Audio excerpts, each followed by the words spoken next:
The invitation arrived folded inside an envelope so thick it felt more expensive than most people's weekly groceries. It carried a scent of polished wood and expensive perfume, as if the paper itself had already passed through the mansion it represented. The address was typed neatly, no handwriting, no warmth, just precision. When she read it, she thought it had been sent by mistake. She stood in a narrow apartment kitchen, the hum of an old refrigerator filling the silence. The letter trembled slightly in her hands. An invitation to an elite dinner party. A celebration hosted by the most powerful family in the city.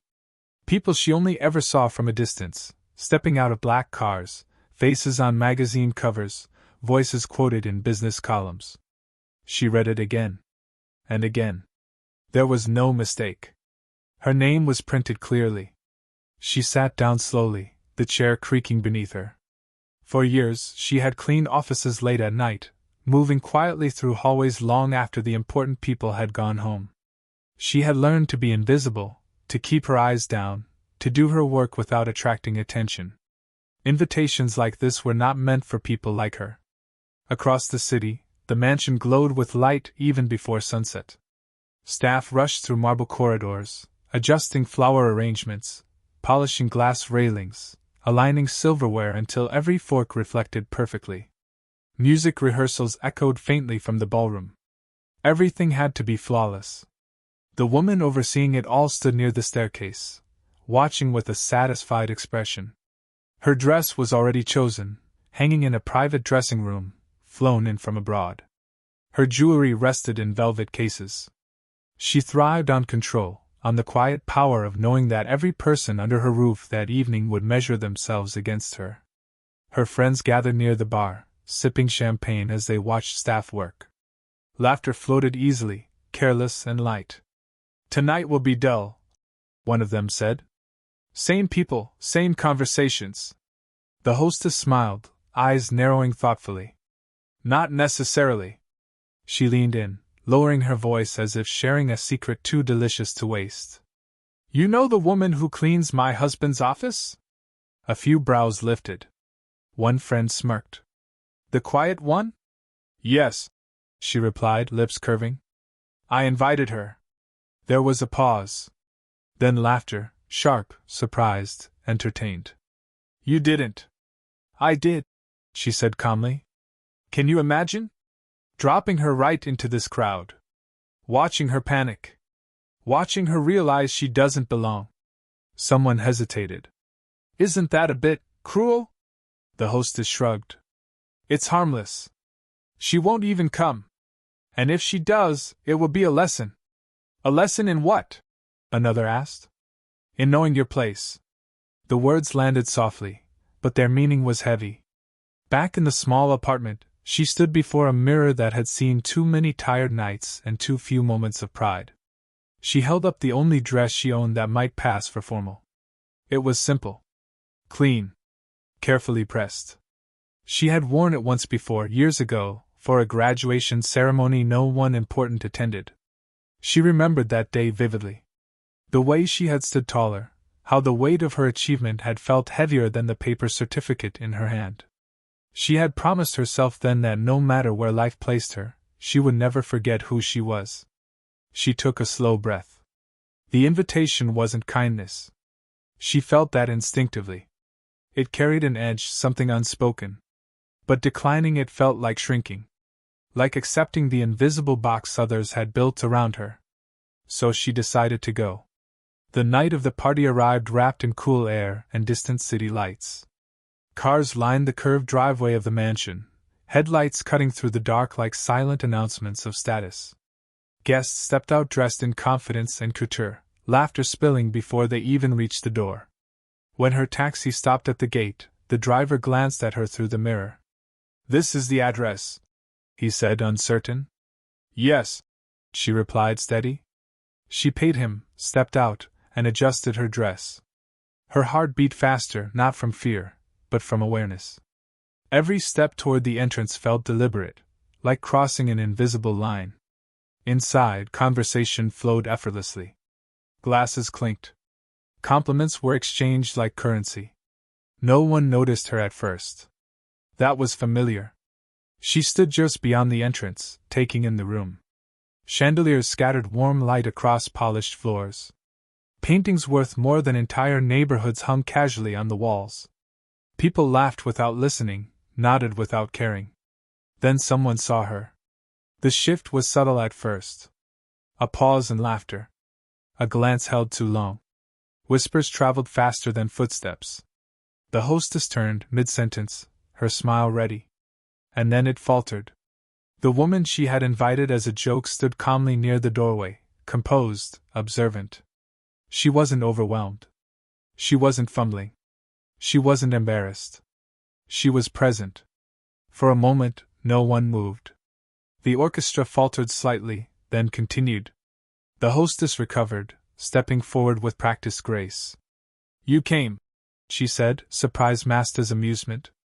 "How unexpected." "I received an invitation," she replied politely. It felt rude not to respond. A few nearby guests chuckled softly, assuming this was part of the entertainment. "Well," the hostess said, eyes scanning her from head to toe. "Make yourself comfortable." "Thank you," she said simply. As she moved deeper into the room, conversations resumed, but differently now.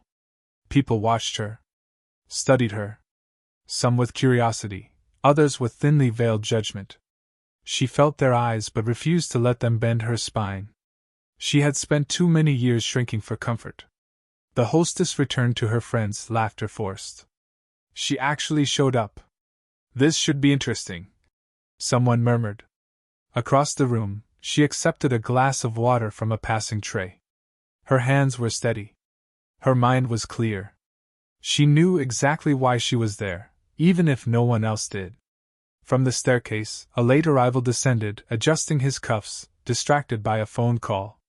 His voice was confident, familiar to everyone who worked under him. His eyes lifted and locked onto her.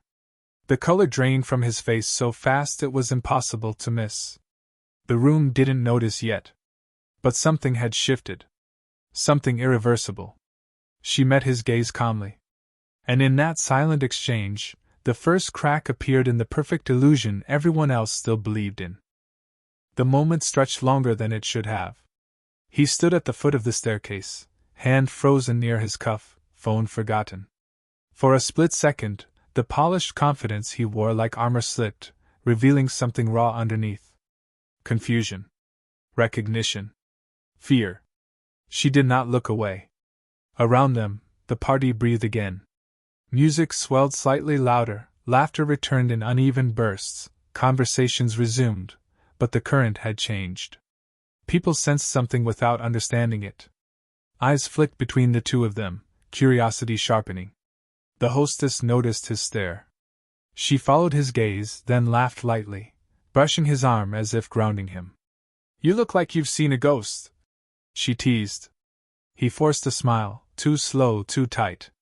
"Just tired," he said, though his eyes never left the woman across the room. The hostess turned toward her, lips curving. "You know her?" "Yes," he replied after a pause. "From the office." The word hung there, heavy. "Oh," she said brightly. "That's right. She cleans late nights, doesn't she?" A few nearby guests chuckled, reassured by the framing. The hostess's shoulders relaxed. Control reclaimed. "See? Nothing mysterious." But she felt it then, a flicker of doubt. The way her husband's voice had changed. The way his fingers tapped nervously against his glass. Across the room, she felt the weight of attention growing. Conversations found their way to her without invitation. A woman with pearls asked where she was from. A man with a senator's pin asked what she did. "I consult," she answered calmly. "Consult?" he echoed, amused. "In what?" She smiled slightly. "Risk assessment." He laughed, assuming it was a joke, then stopped when he realized she wasn't laughing with him. Before he could respond, another guest interrupted, asking her opinion on a recent financial scandal. She answered thoughtfully, referencing details that had only appeared in specialist reports. The man blinked, impressed despite himself. The hostess watched from a distance, irritation creeping into her chest. This wasn't how it was supposed to go. The woman wasn't shrinking. She wasn't embarrassing herself. She was drawing people in. She moved closer, inserting herself into the circle. "You're being very entertaining," she said lightly. "But let's not pretend we're something we're not." The room quieted just enough to make the comment sting. She met the hostess's gaze without flinching. "I'm not pretending," she replied. "I'm answering questions." The hostess smiled tightly. "Of course. Just don't overdo it. Some conversations require experience." A subtle insult. Carefully wrapped. She nodded. "Experience comes in many forms." Someone nearby laughed awkwardly. The hostess excused herself, cheeks flushed, returning to her friends. "This is getting uncomfortable," one whispered. "She's enjoying this too much," another muttered. "She needs to be put back in her place," a third said softly. The hostess straightened, resolve hardening. If the woman wanted attention, she would give it to her, publicly. She clinked her glass, drawing the room's focus. "May I have everyone's attention for a moment?" The chatter faded. Faces turned toward her, expectant. "I just want to say how wonderful it is to see such diversity here tonight," she began, voice smooth. "It's important to remember where we come from, and where we belong." A few polite laughs followed. She turned deliberately toward the woman. "Our guest here works very hard keeping offices clean and orderly. Isn't it inspiring to see ambition, even when circumstances are limiting?" The insult landed openly this time. No disguise. Silence followed. Thick. Uncomfortable. She felt it ripple through her, old memories threatening to surface. Late nights, aching hands, being ignored, spoken over, dismissed. She took a breath, steadying herself. "I agree," she said calmly. "Work is work. It deserves respect, no matter who does it." The hostess raised an eyebrow. "Of course. But ambition must be realistic." "Realistic according to whom?" she asked gently. A murmur spread. The hostess laughed, sharper now. "Let's not turn this into a debate. Tonight is about celebration." "Yes," she replied. "It is." Their eyes locked. Something like anger flashed across the hostess's face, anger born not of offense, but of loss of control. The CEO shifted uncomfortably, clearing his throat. "Perhaps we should all enjoy the evening," he said quickly. She turned to him. "You taught me once that silence is the safest place to hide uncomfortable truths." The room stilled again. His face tightened. "This is not appropriate," he said quietly. She nodded. "You're right. It's not." She looked around the room, at the chandeliers, the wealth, the carefully constructed image. "But pretending is." The hostess stepped forward, voice cold now. "You're crossing a line." "No," she replied. "I'm standing on one." A beat passed. Guests exchanged uneasy glances. Some shifted away, sensing danger. Others leaned in, drawn by the tension. "Why are you really here?" the hostess demanded. She held her gaze. "Because you invited me." A pause. "And because," she continued, "I wanted to see if you would recognize dignity when it stood in front of you." The hostess laughed again, but it sounded brittle. "Dignity doesn't buy a seat at this table. Neither does cruelty," she said softly. The CEO stepped between them slightly, lowering his voice. "You should leave." She smiled faintly. "Soon." Sirens echoed faintly in the distance, too far to be certain, close enough to be unsettling. The CEO stiffened. His wife noticed, eyes narrowing. "What is that?" "Probably nothing," he said too quickly. She watched them both, noting the tension, the fear creeping through polished expressions.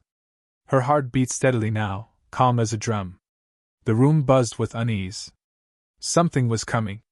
Everyone felt it. And no one laughed anymore. The sirens grew louder, no longer distant enough to ignore. They threaded through the air outside like a warning the walls could not keep out. Conversation stopped completely now. Glasses were set down. A few guests glanced toward the tall windows, trying to see flashing lights beyond the hedges. The hostess noticed the change first. Her confidence faltered, just slightly, but enough. "What is going on?" she asked, forcing a laugh that convinced no one. "Is this some kind of stunt?" The woman stood still, hands relaxed at her sides. "No," she said calmly. "It's the result of patience." The CEO swallowed hard. He stepped closer to her, lowering his voice. "You don't understand what you're doing," he said. "You could ruin lives." "I understand exactly what I'm doing," she replied. "I've been understanding it for years." A murmur spread through the room as guests edged away, creating space around them. No one wanted to be too close to whatever this was becoming. Power had a smell when it burned, and people sensed it. The hostess's eyes flicked from her husband to the woman. "You're enjoying this," she snapped. "I'm finishing it," she answered. She reached into her clutch and pulled out a thin folder, edges worn from being handled too often. The simple motion drew every eye in the room. "What is that?" someone whispered. The CEO's face tightened. He recognized it instantly. "Put that away," he said sharply. She didn't.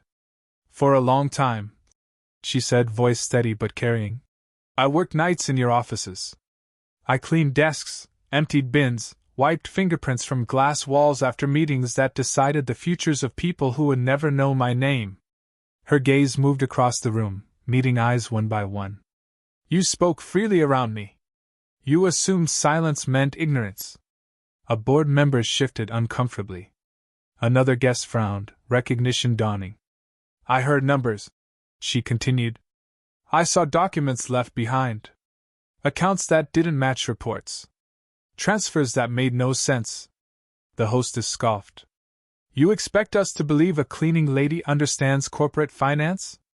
She turned to her, expression calm but firm. "I expect you to believe that intelligence doesn't wear a uniform." A ripple of discomfort passed through the crowd. "I studied economics," she went on. "At night. Online. Then formally. I consulted before I cleaned, and I cleaned while I consulted. When my work was taken, unpaid, and buried under someone else's name, I learned something important." The CEO's voice shook now. "This is private." "So was my labor," she replied. She opened the folder and slid out copies, bank statements, timelines, highlighted discrepancies. She didn't hand them around. She didn't need to. The mere sight of them was enough. "I reported everything," she said. "Months ago. Quietly. Because justice doesn't need applause." The siren stopped abruptly outside. A knock echoed through the hall. Hard. Official. The hostess spun toward the door, panic finally breaking through. "What is happening?" she demanded. Security hesitated, looking to the CEO for instruction. He said nothing. His shoulders sagged, the weight of inevitability settling in. The doors opened. 2 investigators stepped inside, badges visible. The room erupted into whispers. "Good evening," one of them said. "We're here regarding an ongoing investigation." The hostess laughed hysterically. "This is absurd. My husband is named in several filings," the investigator finished calmly. "Along with members of the board." A few guests paled. One man quietly slipped toward the exit, only to be stopped. The CEO closed his eyes. She watched him, not with triumph, but with a kind of quiet resolve. "I told you once," she said softly, "that shortcuts always show themselves." He looked at her then, truly looked. "Why tonight?" he asked, voice barely audible. "Why here?" She met his gaze. "Because humiliation taught me something. It taught me where power feels safest." The hostess staggered back as if struck. "You did this because of me?" she hissed. "No," she said gently. "You revealed yourself. I simply responded." The investigators began their work, speaking quietly to security, asking names, taking notes. The party dissolved into chaos, guests whispering, phones vibrating with messages, alliances crumbling in real time. The hostess stood frozen, watching her perfect world collapse. You were nothing, she spat, desperation overtaking cruelty. You cleaned floors. Yes, she replied. And I learned which ones were rotten. She turned away from her, toward the doors, as the CO was escorted forward. He didn't resist. There was nothing left to hold on to. As she walked toward the exit, the room parted instinctively. No one mocked her now. No one laughed. Some looked ashamed. Others looked afraid. At the threshold, she paused, the night air brushing her face. Behind her, the investigators continued speaking, the sound of consequences filling the once glorious hall. She didn't look back. But everyone watched her go, knowing they had just witnessed the moment when someone they thought invisible rewrote the balance of power, and left them standing in the ruins of their own assumptions. The mansion no longer felt like a place of celebration. Its wide halls echoed with low voices and hurried footsteps, the kind that followed consequences instead of music. Crystal glasses sat abandoned on tables, champagne gone warm, petals crushed beneath shoes that had lost their confidence. What had once been a stage for power now felt like a waiting room for judgment. She stepped outside into the cool night air, drawing a slow breath. The city lights stretched before her, indifferent and steady, just as they always had been. For a moment she stood still, listening, to the distant murmur inside, to the faint hum of traffic beyond the gates, to her own heartbeat finally slowing. Behind her, the front doors remained open. She could hear fragments of what was unfolding. Sharp questions. Measured answers. The sound of authority being stripped down to something human and afraid. A few guests slipped past her, avoiding her eyes. One woman hesitated, then stopped. I didn't know, she said quietly, almost pleading. She studied her face for a second, then nodded once. Most people don't, she replied. That's how it survives. The woman walked away, shoulders hunched, as if carrying something heavier than her evening gown. Inside, the hostess stood near the staircase, gripping the banister as if it were the only solid thing left. Her friends had drifted away, drawn by self-preservation more than loyalty. The smile she had worn all night was gone, replaced by disbelief and rage tangled together. This is your fault, she said to no one in particular. You humiliated us. The investigators ignored her, focused on procedure. The CO sat in a chair he had once offered to donors, hands clasped, eyes fixed on the floor. The weight of everything he had hidden pressed down on him now, undeniable. You didn't have to do this, he said suddenly, lifting his head. His voice was quieter than anyone remembered. You could have stayed quiet. Taken a settlement. She had paused near the doorway, close enough to hear him. She turned slowly. I stayed quiet for years, she said. You mistook that for weakness. The hostess laughed bitterly. You think this makes you powerful? No, she answered. It makes me free. The words landed harder than any accusation. Outside, a car waited near the gate, engine running softly. She walked toward it without hurry, each step lighter than the last. As she reached for the door, a voice stopped her. Wait. It was the hostess. She stood at the threshold now, stripped of her audience, her posture no longer perfect. The night air seemed to unsettle her, as if she had never stood in it without protection before. What do you want? The hostess asked, exhaustion bleeding into her tone. She considered the question carefully. Nothing, she said at last. That's not true, the hostess snapped. You destroyed my life. She shook her head gently. You built it on the idea that some people exist to be stepped on. I didn't destroy it. I exposed it. The hostess's eyes filled with tears she refused to let fall. You could have been grateful, she said weakly. You could have known your place. She met her gaze evenly. I always knew my place, she said. I just refused to stay in the one you assigned me. For a moment neither spoke. The distance between them felt vast, filled with everything that had never been said and never would be. Then she turned away. The car door closed softly behind her, and the vehicle pulled out into the night, leaving the mansion standing alone with its consequences. By morning, the story would be everywhere. Headlines would scream. Analysts would speculate. People would argue over morality and motives without ever understanding the quiet years that led to that night. But she didn't stay awake to watch it unfold. The next morning, she walked into a modest office filled with sunlight and stacked files. Her name was on the door now, printed clearly. Colleagues greeted her with respect, not curiosity. Work waited, meaningful and honest. Later that day, a message arrived on her phone.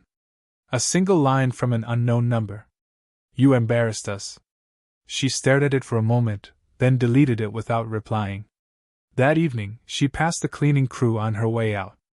One of the women looked up, surprise flickering across her face. "I saw you on the news," she said softly.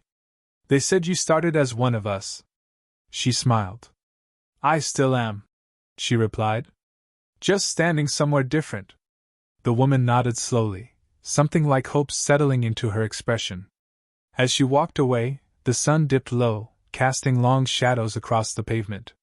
She thought of the invitation, the laughter, the cruelty dressed up as amusement.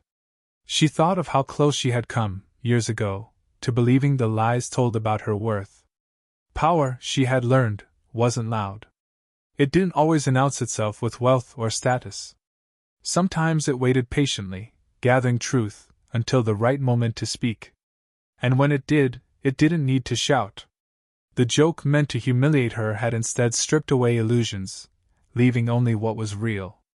Those who had laughed learned that night that dignity cannot be mocked without cost. And she carried on, knowing one thing with absolute certainty. The moment someone underestimates you is often the moment you begin to change everything.